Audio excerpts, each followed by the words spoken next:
This channel does not promote any violent, harmful, or illegal activities. All content provided by this channel is meant for an educational purpose only. 2022-এ নদিয়ার হাঁসখালিতে নাবালিকাকে গণধর্ষণ এবং জোর করে শ্মশানে পুড়িয়ে দেওয়ার অভিযোগ। 9 অভিযুক্তকে দোষী সাব্যস্ত করল রানাঘাট এডিজি আদালত। আজ সাজা ঘোষণা। হাঁসখালির গণধর্ষণ ও খুনের মামলায় 3 বছর পর দোষী সাব্যস্ত 9 জন। মঙ্গলবার তৃণমূল নেতার ছেলেসহ 9 জনের সাজা ঘোষণা করবে রানাঘাট এডিজে আদালত। হাইকোর্টের অর্ডারে সিবিআই তদন্ত হয়, সেই তদন্ত পরিবর্তিতে কোর্টে 9 জন দোষী সাব্যস্ত হয়। জজ সাহেবের কাছে আবেদন করি, তাই তাদের 9 জনের সর্বোচ্চ সাজা হিসেবে তাদের জন্য 9 জনেরই ফাঁসি হয়। 2022 সালের 10 এপ্রিল নদিয়ার হাঁসখালিতে নাবালিকাকে গণধর্ষণের অভিযোগ দায়ের করা হয়। 5 এপ্রিল স্থানীয় তৃণমূল পঞ্চায়েত সদস্যের ছেলের জন্মদিনের পার্টিতে নাবালিকাকে গণধর্ষণ করা হয় বলে অভিযোগ। তৃণমূল নেতার ছেলে ও তার বন্ধুদের বিরুদ্ধে ওই নাবালিকাকে গণধর্ষণের অভিযোগ ওঠে। গল্প ফেঁদে নির্যাতিতাকে বাড়ির সামনে রক্তাক্ত অবস্থায় ফেলেও রেখে যাওয়া হয়েছিল। শুধু তাই নয়, অভিযোগ প্রমাণ লোপাট করতে দ্রুত নির্যাতিতার দেহ জোর করে শ্মশানে পুড়িয়ে দেওয়া হয়। আমার মেয়ের গণধর্ষণের প্রথম তো রাজ্যের পুলিশ সমস্ত কেস ধামাচাপা করতে চাইছে। পুলিশের বিরুদ্ধে নিষ্ক্রিয়তার অভিযোগ তুলে হাইকোর্টে মামলা করে নির্যাতিতার পরিবার। সিবিআইকে ঘটনার তদন্তের ভার দেয় হাইকোর্ট। দোষীদের বিরুদ্ধে পক্সো ধারায় মামলা রুজু হয়।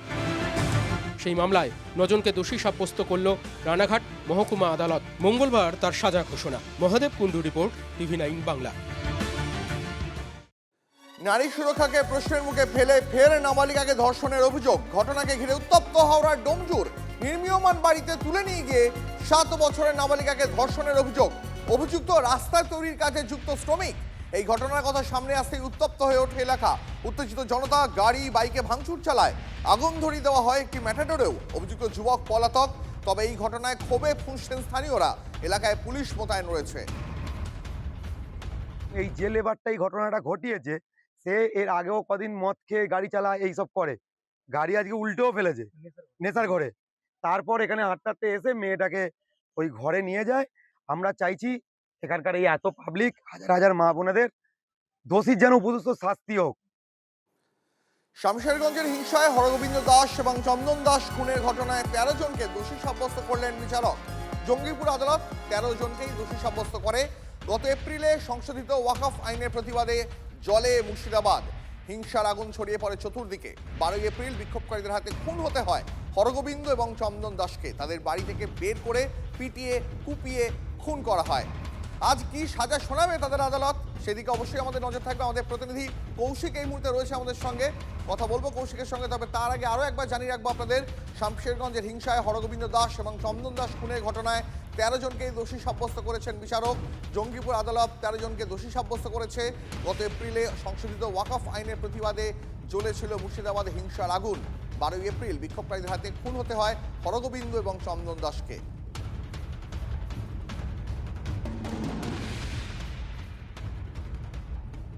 বাড়ির দরজা ভেঙে বাবা ছেলেকে টেনে রাস্তায় কুপিয়ে বার করা হয়েছিল সেদিনকে। ওয়াকফ আইন সংশোধন নিয়ে বিক্ষোভ চলাকালীন খুন হয় 13 জনকে অভিযুক্ত করে 983 পাতার চার্জশিট জমা দেয় সিট। আরও কথা বলবো, বিস্তারিত জানবো। আমাদের প্রতিনিধি কৌশিক রয়েছে আমাদের সঙ্গে। কৌশিক, আজ জঙ্গিপুর আদালত কি সাজা শোনায় সেদিকেই নজর রয়েছে সকলের।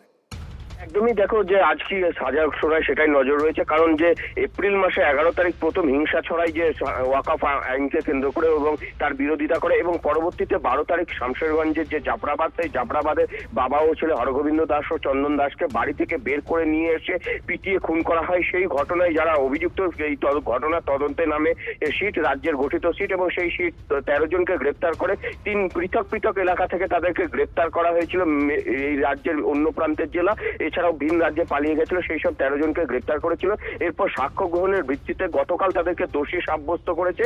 আজ আদালতে তাদের যে রায় রয়েছে, যে তাদের কি সাজা দেয় সেটাই কিন্তু দেখার বিষয় রয়েছে। তবে পরিবারের পক্ষ থেকে যেটা দাবি করা হচ্ছে যে সর্বোচ্চ শাস্তি যাতে ফাঁসি দেওয়া হয়। কারণ তাদের চোখের সামনে যেভাবে বাবা ও ছেলেকে খুন করা হয়েছিল, সেই জায়গায় ফাঁসি যদি হয় তাহলে হয়তো তারা কিছুটা মুক্তি পাবে, কিন্তু তারা যাদেরকে হারিয়ে। তোমাকে নজর রাখো।